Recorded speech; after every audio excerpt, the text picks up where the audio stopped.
Alert and emergency notifications are obviously a very important part of really any organizational communications plan. Any type of organization, any size of organization, honestly, anywhere that is responsible for large numbers of people or any number of people who congregate together, right? I think there was a report by company Solution recently that says by the year 2021, in just 2 years, the mass notification market's going to be worth $9.69 billion.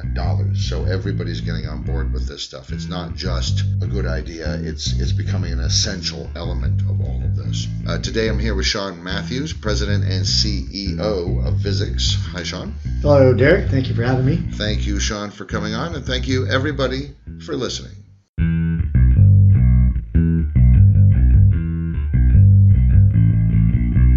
This is digital signage done right. Whether you're new to digital signage or a seasoned pro, this podcast gives you practical advice about systems, communications, and content to better engage your audience. I'm Derek DeWitt, Communications Specialist for Visix. Welcome to Digital Signage Done Right. I mean, obviously no one wants a crisis to arise, but it's obviously better to have a safe and comprehensive plan in place that you maybe never need, rather than needing one and not having one, right? Yeah, I mean, most definitely. I mean, unfortunately, most organizations, either public or private organizations, particularly large ones, they have some sort of emergency response process. And then, of course, associated with that is a notification process. And, obviously the first thing has to occur, which is the emergency response. And then from there, of course, as you begin to understand the situation, you can more effectively alert people. I mean, obviously the idea is to keep people abreast of events as they occur. I mean, that's the thing. I think we've all been in situations where I don't care if you're stuck on an airplane on the tarmac for hours on end. If the captain does a good job of keeping you abreast, you feel a little bit better about the situation than if you're just sitting there in the dark with nothing going on. I mean, I wonder why we're still here. Most definitely. And I think most people understand that. That's a natural human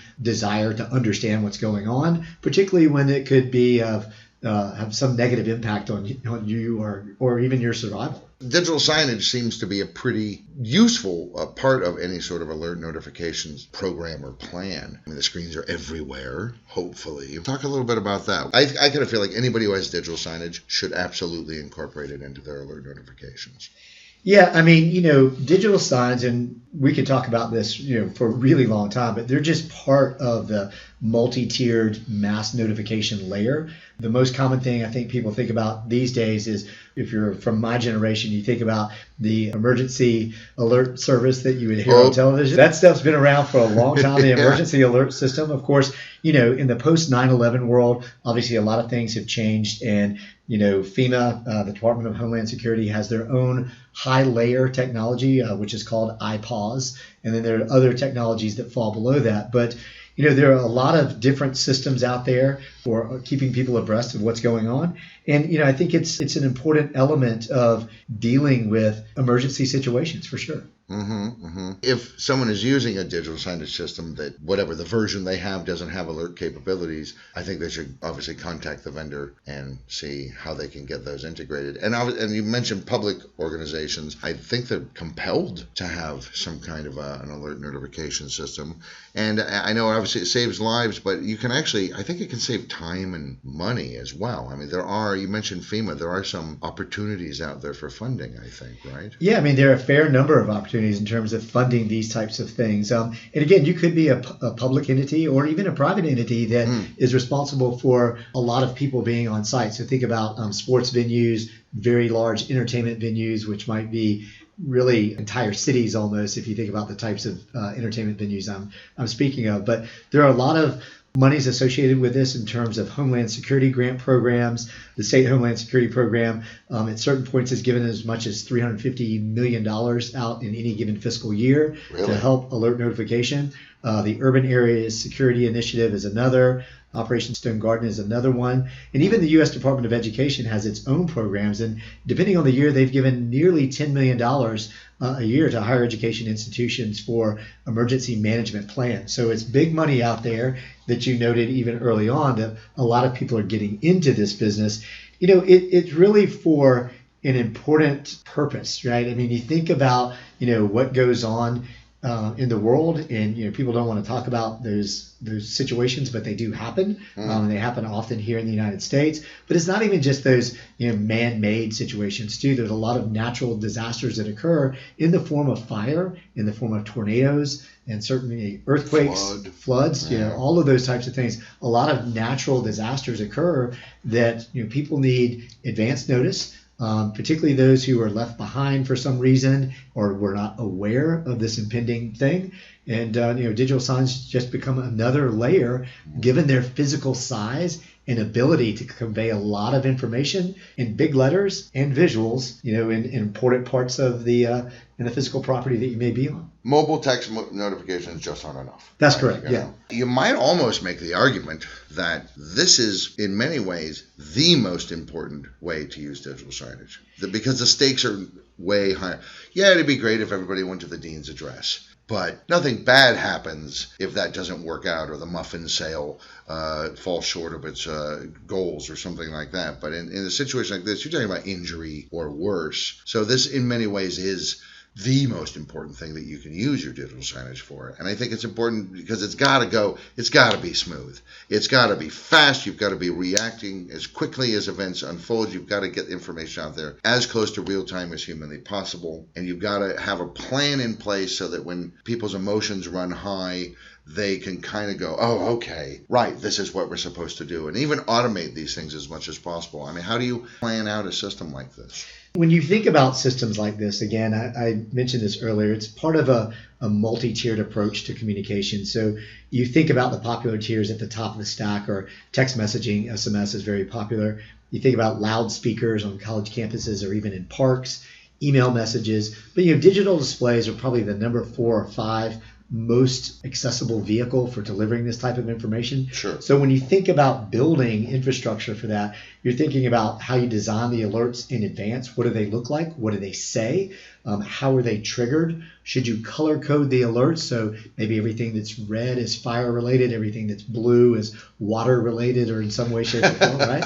So you want to create visuals that help guide people to safety and tell them what to do next. I mean, that's the important piece of the puzzle. You want to create easy to follow instructions on the display, right after the alert is announced. And the alert might be announced via text messaging or loudspeakers, but as you make your way out into the hallway, for example, you have guidance that's telling you where to go. Yeah, maybe you forgot what that text message just said. Because you dropped your phone because you're panicking. Yeah. And so, even using simple arrows to direct people to the stairwells versus the elevators, is a common use of this technology. And that you need for the technology to override its normal function. I mean, 99.9% of the time, you're going to be showing announcements and events and things that you're trying to get people memes, to be, those kinds of things. But in this 1/10 of 1% of the time, you want it to quickly override what's on screen and convey a message that is relevant and timely to those who are being affected. So building a plan for things like common things that you may run into, tornado warnings, earthquakes on the West Coast, that kind of thing. You need technologies that are associated with this so that those people that are part of the emergency response process, often law enforcement people or law enforcement representatives or counterparts associated with it, those are the people responsible for triggering the notification process. And that notification process is often one that they use a single point trigger that triggers other, alert notification platforms, so that from one platform they can trigger many others, and therefore the message or the announcement or subsets thereof are replicated throughout the organization. So you're talking about CAP. Yes, in fact, So CAP is one of the real standards. CAP is the responsible standard that underlies the federal government's platform, which is called I-PAWS. And the whole I-PAWS thing is the Integrated Public Alert and Warning System. CAP is an organization that is responsible for designing standards, and the Common Alerting Protocol standard is one that works over all kinds of networks, right? And so if you think about SMS systems, which are text messaging systems, most of those create CAP compliant triggers that can trigger other platforms that can respond to that trigger. So The cool thing about the standard is it already identifies the types of common emergencies that we might run into, all the way down to like biological hazard, right?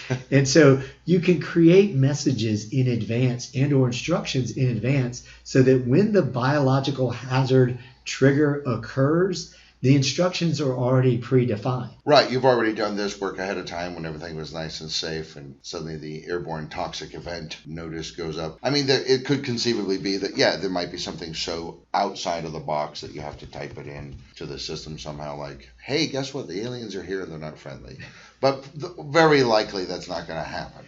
Yeah, I feel like these guys have done a really good job of identifying the most common things, and quite frankly, there's one that's just called threat, and threat covers obviously a lot of things. Straightforward. Yeah, and you can append that message with whatever text you want. And in fact, the best alert notification systems that are tied to digital signage allow the digital signage system to ingest those text messages so that as they come in and as the events change over time and the appended messages arrive, they supersede the previous messages. So, right. As the events unfold, you want the instructions to change as they unfold. One of the great benefits of this stuff on digital signage is the speed, right? I mean, you really want to design for things to go as quickly as humanly possible. Yeah, and that, the illustration there is if you have all of your messages predefined in advance and you're just relying on this cap trigger, the cap trigger becomes almost like the easy button. So once the law enforcement community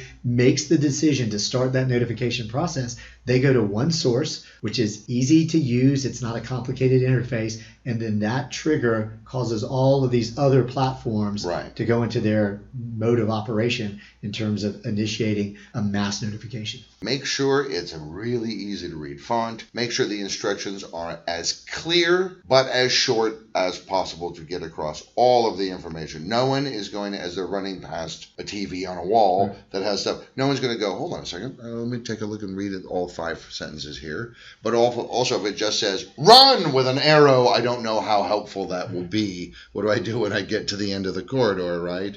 These displays, in most cases, are big, and they're really designed to put big pieces of information on screen. Yeah. Boom. Enough, simple instructions. Again, use the stairwells, not the elevators. Don't use the elevators. And an arrow pointing to that stairwell. Right. Unless the danger is in the stairwell, obviously. That's true. Yeah. Right.